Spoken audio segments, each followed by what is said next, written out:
Issues on immigration of multiple undocumented entries just mentioned right now by Congressman Abante. The proliferation of POGO and POGO-related crimes. And in the last few weeks, apprehension of 2 citizens with high-powered firearms in Taguig.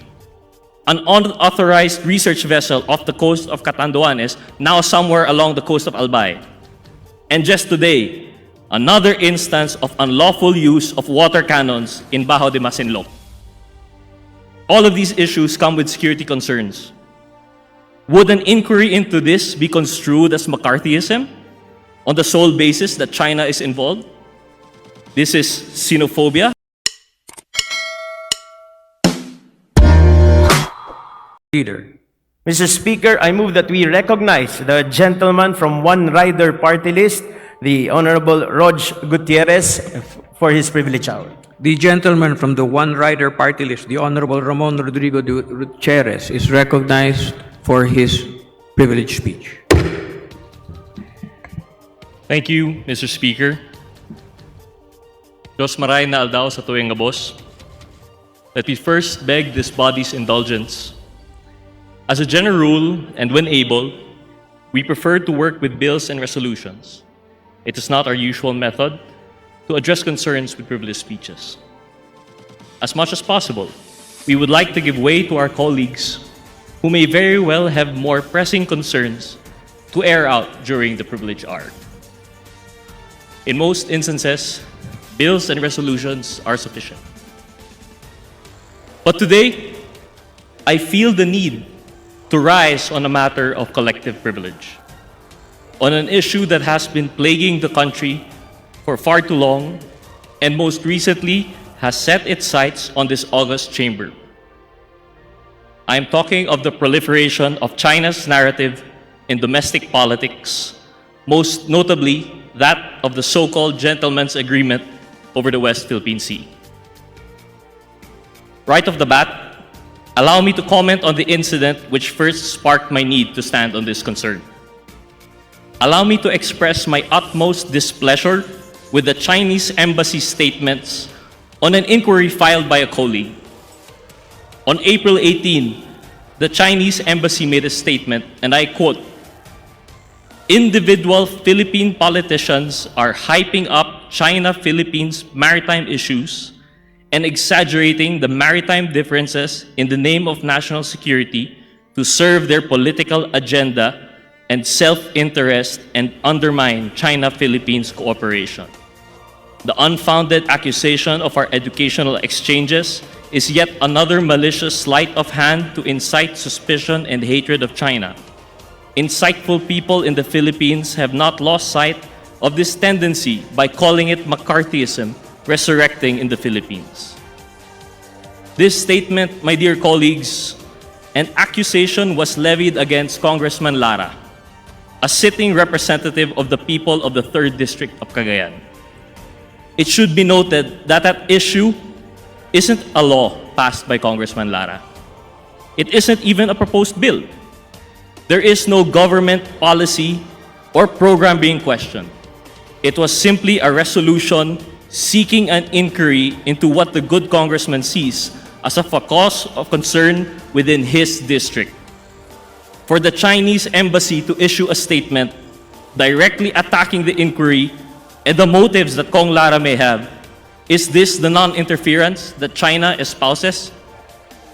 The China's embassy would chalk this up to xenophobia, a resurgence of McCarthyism, according to them, and would attack and malign Congressman Lara's motives for the resolution. Why does the Embassy of China presume to have the authority to tell us, the representatives of the Filipino people, our motives? We take exception to this statement.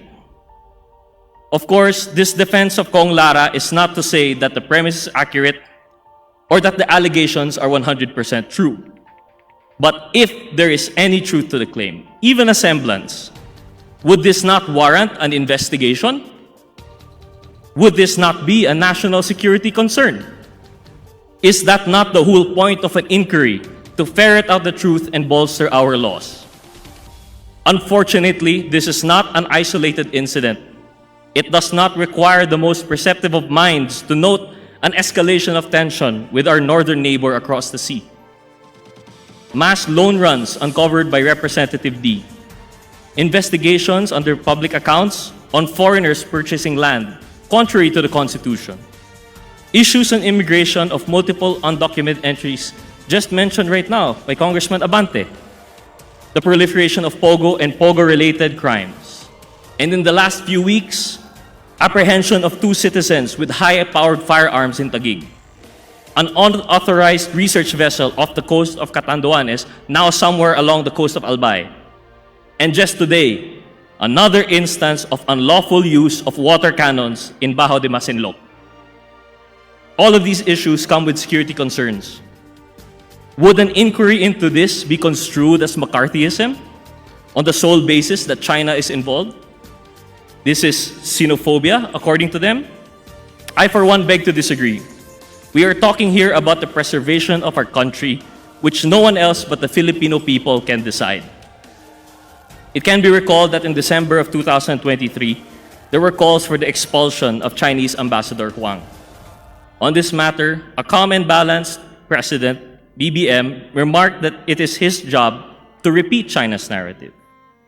Granted, but when the embassy's comment speculates on a sitting representative's motives, is that his job? When their official position dismisses security concerns as fanciful thinking and politicking, is this China's narrative? Worse, what then when the official narrative alludes to the existence of a secret agreement and one which has been repeatedly denied on official stances? This brings me to the second and perhaps more pressing issue. We cannot talk about the China narrative without talking about the West Philippine Sea. We must address the elephant in the room. I am referring to the supposed gentleman's agreement entered into by the PRC, People's Republic of China, and the previous administration, and the abandonment of BRP Sierra Madre. Sometime in August last year, the issue of a so-called gentleman's agreement on West Philippine Sea came to light. The Chinese embassy maintained that the Philippine government made a promise a little over 2.5 decades ago to withdraw BRP Sierra Madre. This, the Philippine government has consistently denied, and eventually the issue passed. However, on March 27, and in light of escalating incidents of grain zone tactics being employed in the West Philippine Sea, ex-spokesperson Harry Roque bared the shocking news that yes, the agreement did indeed exist. Of note was the particular mention of the issue of BRP Sierra Madre. To quote, "Walang gagalaw, walang manggagawa ng kahit anong improvements at walang magiging problema." It should be noted that BRP Sierra Madre was grounded in 1999.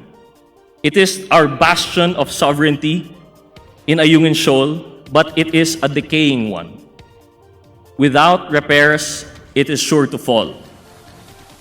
Response to this revelation was swift. Members of the previous administration denied the agreement's existence. The ex-spokesperson came out with a conflicting account, confirming the agreement but denying its reference to Ayungin Shoal. As an official stand of the Philippine government, on April 10, President Marcos Jr. denied and said he was horrified to hear of this agreement. On April 12, the Secretary of National Defense was quick to comment and confirmed that no such deal existed on their records. But all throughout this ordeal, the China narrative has remained steadfast. There was a deal, come back to the fold. The question on our minds is this: is there any truth to this narrative? It seems only the previous administration would know. It can be recalled that the previous administration enjoyed a thawing of relations with China. With the recent revelation, is there any truth to this claim? Was the thawing of relations based on a promise to abandon BRP Sierra Madre? Is the current administration's perceived unilateral withdrawal the cause of escalating tension in the West Philippine Sea? China's narrative seems to answer these questions in the affirmative. As a member of the Special Committee on West Philippine Sea, I have been made privy to some reports and updates which, unfortunately, I cannot disclose here. However, what I can say is that there were instances that did not make sense. seemingly illogical and counterintuitive actions and plans from the brightest and greatest our country has to offer. In retrospect, the existence of a so-called gentleman's agreement might be able to explain these inconsistencies. Do not get me wrong. The fact that the President is the chief architect of our foreign policy is not lost upon this representation. We understand the constitutional powers vested in the executive, but as with all powers in a democratic country, there are checks and balances.